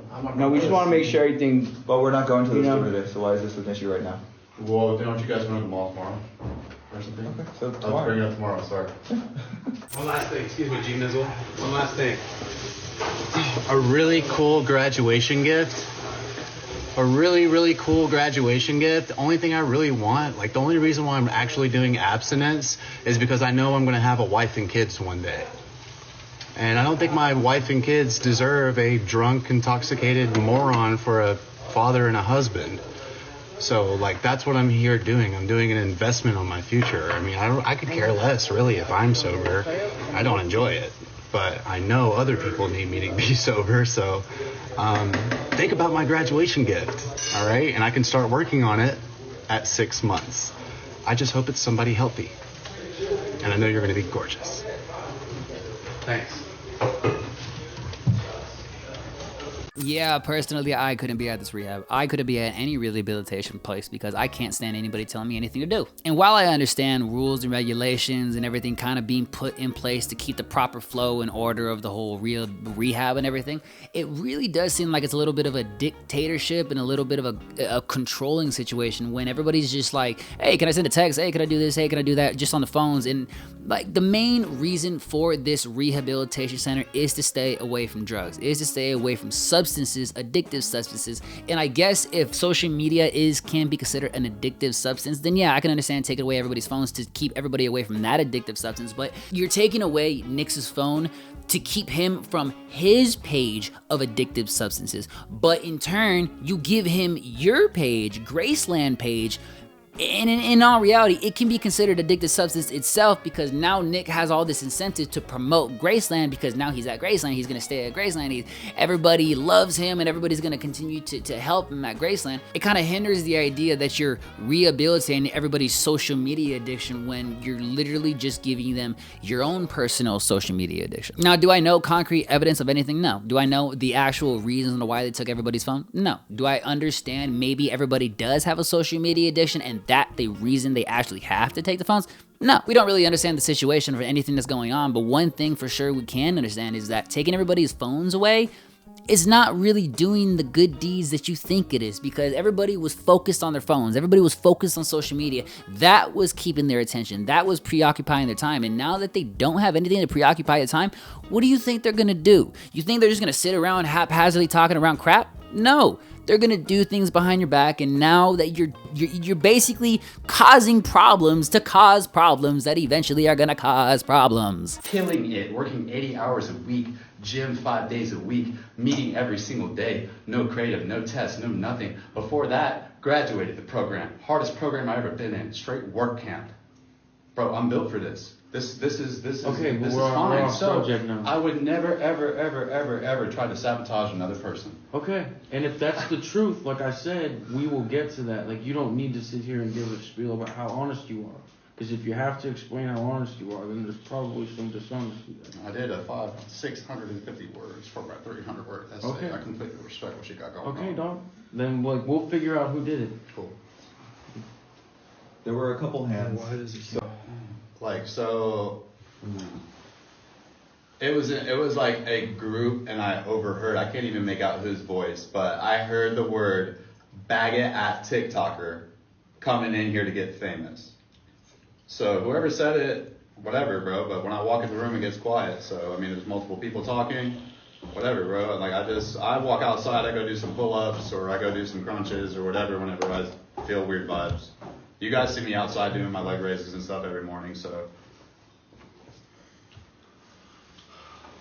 I mean, you have to admit, things have been said about me, like guys, like we all know that they have. I mean, Matthew Andrew Drake, you're very vocal about the things you love to say about me when you're sitting right behind me in the van. What's up, Matty? Nick, appreciate you. You're very kind. Yeah. But you are not that important. I get that. I love that. I love that you say that, but a lot of this stuff happened before you even got here. And I'm going to tell you this right now. Yeah. This house is not real life. It's happening in real time. Out there's a whole different fucking world. We're all playing a game. No, I get it. You're interrupting me. Please stop. This talking about TikTok 24/7 every time you open your mouth is driving me up the wall. Can you please just stop until the end of tonight at least? Please. Pretty please. What's up? Chair on top. Yeah, Maddie. Thank you. Going and this influx of residents, it's just kind of taken a real nasty turn, personality-wise. You know, there's a lot less helping and a lot more like, well, you fucked up. Yeah. There's a lot less like, how are you doing? How can I help? And a lot more of, what the fuck's wrong with you? Get your shit together. You know what I mean? That's a lot of the mood, like the house right now. And it wasn't like that the first 6 months I was here, so. If you want to be honest and you want to be a part of this house, then when I asked you earlier if you felt like you need to be in this house, what did you answer it with? You asked me if I needed a sober living, and I said no, I don't need a sober. 3 other people were in that room. It was around 1 p.m. It was Okay, Dana, so you're going around and you're setting me up left and right, bro. Like you're also interrupting again and again and again. So the other people that were in that room, since he's not going to answer the question truthfully, if one of you guys wants to relay it, or I can just say it. I mean, I don't, was it today? Yeah. Or, so whenever I was making coffee and such? Or whatever? Yeah, and then you said fireman. Oh, yeah. Okay, so today whenever I was making coffee, I am on reflection, so a little like back and forth, not really back and forth, but like Matthew trying to redirect the conversation into something more positive. Nick was basically telling me, Adina, or just Adina really, I was just in the room, that like how he's here to help the house, and how he keeps talking about how he's brought in $20,000 through TikTok so far just by being here, and this, that, and the third about TikToks, and how he doesn't need to be here. He's here for Graceland, to help Graceland out through the TikToks and stuff. And so then Matthew tried to redirect the conversation to something a little bit more positive, like, hey, well, you know, I mean, all of us kind of do need to be here, you know, it's, you got to do it for yourself, you know, positive conversation-wise. And then he kept going on because, I mean, the passive aggressiveness kind of happens. And I was like, hey, chore-related, firewoman, so we're going to go ahead and stop this conversation. It doesn't need to go any further. Just to kind of avoid a possible back and forth argument, whatever the fuck it would have been. But yeah, that's what happened. And also, can I please go to the bathroom? Yeah, you said, I don't need to be here. Graceland needs me. I never said that. Yep. Yo. Didn't say that. You did. Blue. I did not fucking say that. Based on that same timeline when she was making coffee, What coffee mug is yours? It's gonna be 1,000 words every time, though. I'm not surprised at all. I'm really not surprised that everybody's starting to have problems with Nick, because in the bus ride here on the way to Graceland, one of the things that Nick actually said is, I can't wait to be a star. And that just gives the initial idea that when actually coming to Graceland, he's not coming for the rehabilitation. He's not coming to get sober. He's not coming to save his whole life. He's coming for the purpose of, he has nowhere else to go. He has no money. He has no friends. He has no mom. He has no girlfriend. He was staying at a hotel. He was staying at a dusty hotel, like everybody else, like he was saying. So in a rehab facility that's based in a basically $5 million mansion offers a homeless person a place to stay for the purpose of rehabilitation. So in all reality, he doesn't really have to do anything besides not do drugs. He's gonna take that opportunity no matter what. And that's actually one of the biggest idea problems that everybody was actually having when Nick coming to Graceland, is they didn't think that he was gonna take it that seriously. Like, yeah, everybody understands that Nick has an addiction. Everybody understands that he can't really control himself in the way he handles his substances. Even everybody else knows that Nick has to get sober. Nick wants to get sober on some type of weird level, but coming to this house of live streamers, coming to this opportunistic place of growth, it's super simple to understand that everybody already understood that this was kind of gonna happen. And the only reason that this is the scenario that's happening, the only reason that Nick is actually in this scenario is because of Patrick. And Patrick ain't even here anymore. Like, as you see, like he's not in any of the clips, or nor his voice is in any of the clips. So I really want to believe he's dealing with his own rehabilitation situation at the moment. So everybody else has to deal with the shit that Nick just wants to throw at everybody else. And that was the initial problem that everybody had with him. Everybody didn't want Nick to bring his problems, to bring his controversy, to bring all the negativity to Graceland, and Patrick not be there to handle it, because no one else wanted to deal with it except for Patrick, but Patrick's not here, so now everybody else has to deal with it. And I'll be honest, understanding Nick and everything that he does and all the situations that he's been in, and the way he's treated his girlfriend in the past, and the way he's treated his situations in the past, I can definitely see him pissing off everybody at the actual Graceland, and eventually all the animosity and tension building up so much that somebody breaks, somebody leaves, or Patrick comes back and just tears hell to everybody. Is that there have been times that I come into treatment and life has just absolutely beat me to the ground, and I'm desperate to be in a place like this. And don't get me wrong, I'm so grateful to be at Graceland now that I'm here. It's all just a new experience as far as sober living is concerned, and it's completely different than what I thought was going to happen, and I'm a little culture shocked. Maybe, you know, I might have made some people uncomfortable in here, and that sucks. And I feel a lot of shame about that. Truthfully, I'm embarrassed. Okay? What I didn't do was touch that lady's stuff. And that's on everything. That's on my mother. Straight up. I would never walk up and be like, no, yes, all the other character defects. Yeah, bro, I'm fucked up. But that, I don't touch people's shit. You know where I've been? I've been some places where you touch people's shit and they're going to come touch you. I don't want to get touched. I'm scared. I just had a near-death experience. Y'all know, bro, I am so fucking confused. I am so afraid to walk out these doors, bro. Not because of drugs and alcohol, bro. I'm afraid of people right now. I just had it to my fucking head, man. I'm scared to death. Okay? What? An essay? Nick, question for you then. So, part of what Milo was talking about in getting honest isn't just getting honest about a specific action, maybe. It could be getting honest about feelings or things that are on your mind. You just said that you might have made people uncomfortable. You just said you were sitting in some fear. Is there anything else that you can get honest about? That can help us get closer to you and understand where you're coming from. Truly, I'm not sure exactly that Matthew Andrew Drake said this slur. I know that Matthew Andrew Drake has had plenty to say, though. Okay? All right? I've heard weird shit in the house. That's all I have to say. All right? I've heard weird shit in the house, and I've heard weird shit about me. Matthew probably didn't say the slur.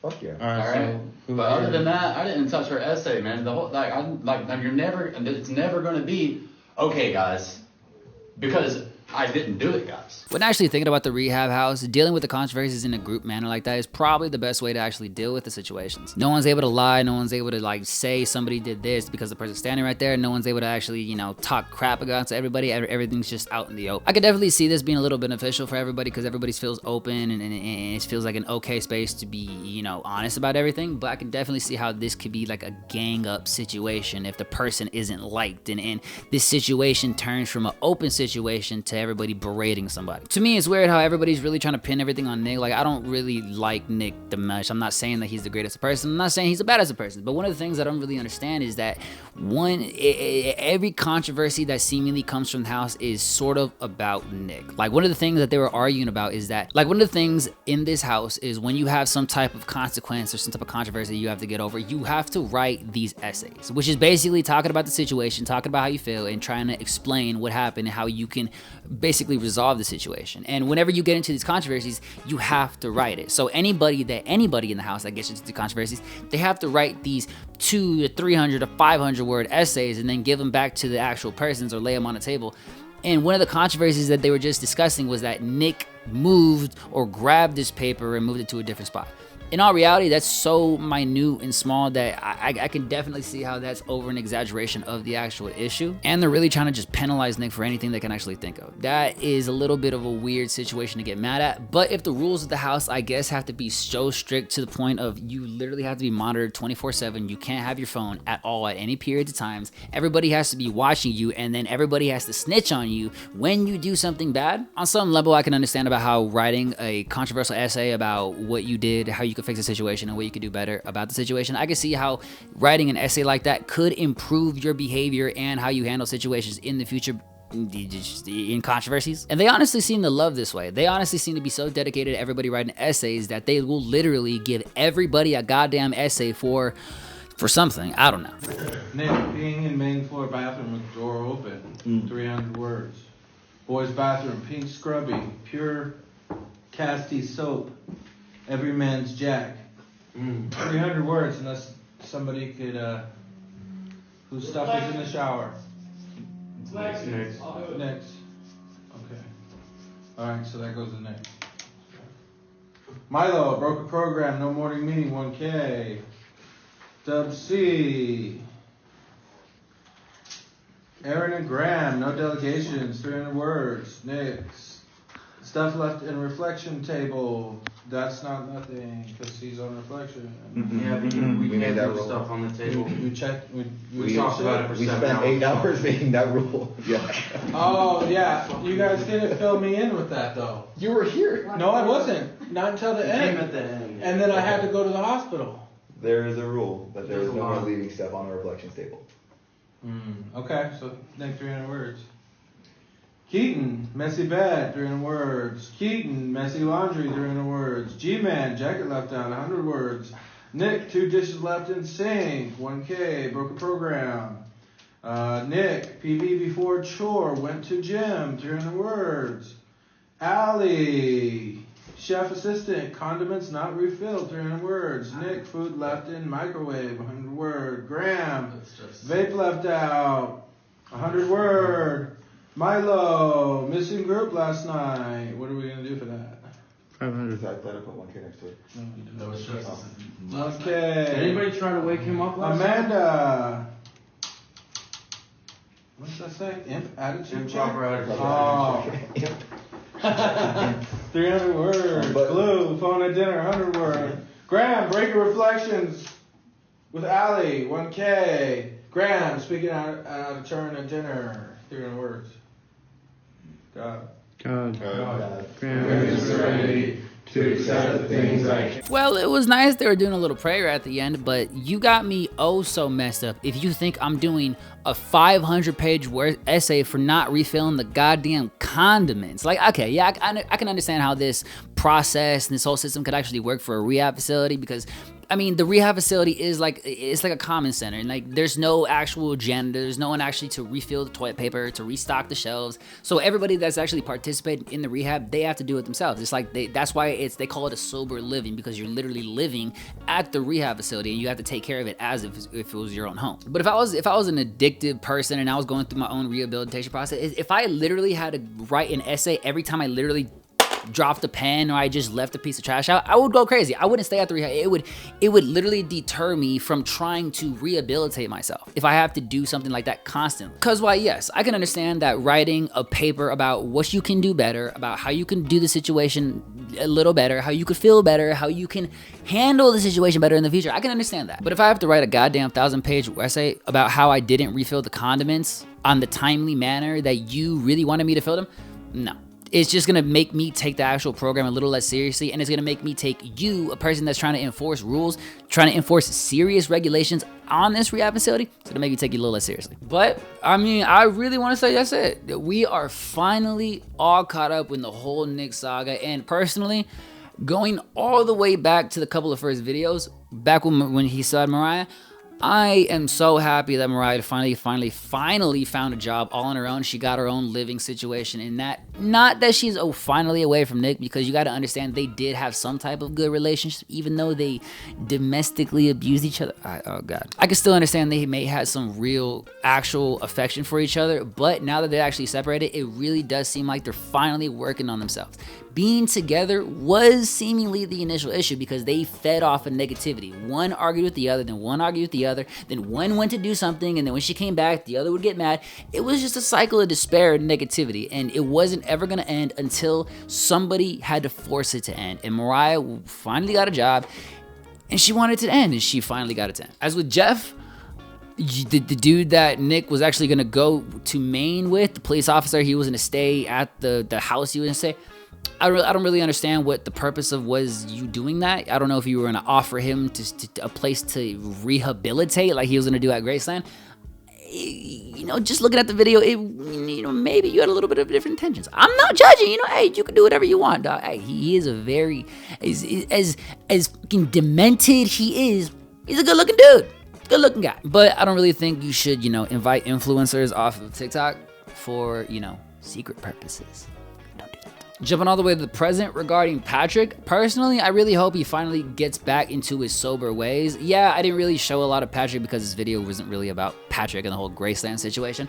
But regarding Patrick taking care of Nick, Patrick was the original reason that Nick was there. Nick wouldn't be at the rehabilitation center because no one else wanted to do that. No one else wanted to deal with the negativity, deal with the problems, deal with the consequences that was going to come from Nick just being there.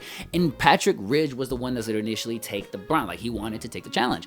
But now that he's not there, everybody else has to deal with it. And from the couple clips we just saw, it's going a little rocky. Yes, in the beginning, it really does seem like it started strong because Nick, he was getting his feet under him. He was starting to get his ground. But now that he's actually been there for a little bit, the problems, the cracks, the wrinkles in the shirt, they're starting to show. And I really hope that he doesn't crack under the pressure. I really hope he doesn't do something stupid. I really hope he actually takes this situation seriously. Because I remember in the bus, he said he wanted to be a star. He said that he wanted to really focus on himself and his career and try to promote himself. Once again, we don't really know if he's taking the situation seriously. Maybe he's not. Maybe he is. Regardless if he is or not, this will probably be his one and most likely his only chance of actually getting really rehabilitated off of all substances that he ever actually got onto. And if he actually doesn't take it seriously, he might end up back at the hotel with no Mariah, nobody else to talk to. And as much as you want to say his child will keep him company, you can't just sitting in a room talking to a camera. No.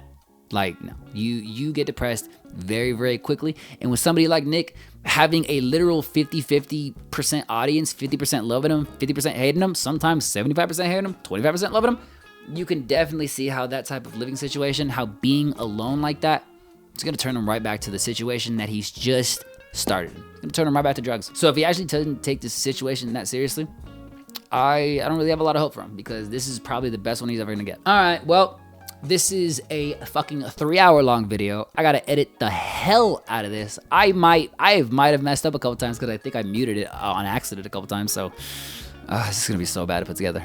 But if you actually want to alleviate my stress, if you want to make me feel oh so special, if you want to make me feel like a oh so good boy, then you can like and subscribe and give me some type of constructive criticism, because I always read your guys' comments and I love reading the constructive. I love reading the comments. I love reading the actual constructive comments telling me that I'm doing bad, telling me that I'm doing good. And it's just, it's, what do I say? It's motivation, and it really proves to me that, hey, I'm not doing something wrong. I'm not going crazy. I'm not gonna turn into Nick. I mean, hey, what? I would love to be buff like that, D. Are you, like, look. Don't look. Don't look. But all right, it's 1 o'clock in the morning. It's about to be 2 o'clock. I gotta put all this in my computer before it fucking dies. So I'm gonna end the video here. Nick is crazy. Don't get me wrong. He is manic, unstable, and probably a little bipolar. But if you think he's the worst person, oh Lord, oh baby God, I got a surprise for you. If you want to see somebody literally, I don't want to say torture themselves, but torturing themselves with ecstasy, not the drug, with literal pleasure, torturing themselves with literal pleasure. Check out this video preview clip that I'm gonna show you right now of somebody that I found on TikTok. A little bit of a crazy guy. Yeah, little warning to all the people that are gonna go see the next video. He sprays hydrogen peroxide on himself. Yeah, little bit weird. But I'll see you guys in the next one. I'll see you later. Oh, yeah. Yo, when it starts turning fucking white, that's when it burns. Oh, come on. Oh, God.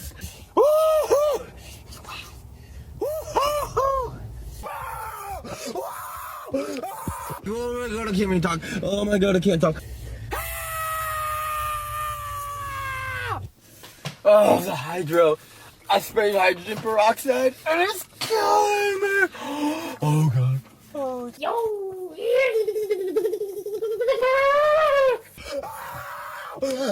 oh gosh, come on. Oh no! Oh no, don't go away now. Oh, just when I start videoing them.